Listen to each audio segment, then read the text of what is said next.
Indra Kents divonis 10 tahun penjara, sang kekasih terancam 5 tahun bui. Indra Kents divonis 10 tahun penjara dan denda sebesar 5 miliar rupiah atas kasus investasi bodong binary option binomo. Putusan tersebut disampaikan oleh Ketua Majelis Hakim, Rahman Raja Guguk di Pengadilan Negeri Tangerang, Senin, tanggal 14 November tahun 2022. Menyatakan terbukti secara sah dan meyakinkan melakukan tindakan bohong dan tindak pidana pencucian uang, kata Rahman, dikutip dari kompas.com. Menurut Rahman, keputusan yang diambil tersebut berdasarkan pemeriksaan berkas dan surat-surat yang berkaitan dengan kasus perkara ini. Selain itu, putusan juga ditetapkan berdasarkan keterangan saksi, ahli, dan pihak-pihak terkait serta penjelasan, bukti-bukti, dan tuntutan pidana ataupun perdata terhadap terdakwa.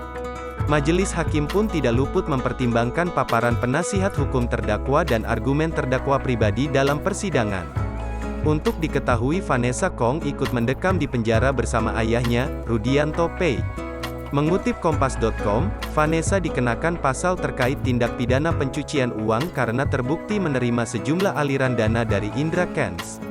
Kini, Vanessa terancam hukuman penjara 5 tahun dan denda senilai Rp1 miliar. Selain Vanessa, penyidik Direktorat Tindak Pidana Ekonomi Khusus, di Tipideksus Bareskrim juga menetapkan Rudianto Pei dan adik Indra Kents, Natania Kesuma sebagai tersangka. Mereka dijerat pasal 5 dan atau pasal 10 Undang-Undang tentang Pencegahan dan Pemberantasan Tindak Pidana Pencucian Uang, TPPU, dan pasal 55 ayat 1 EKUHP.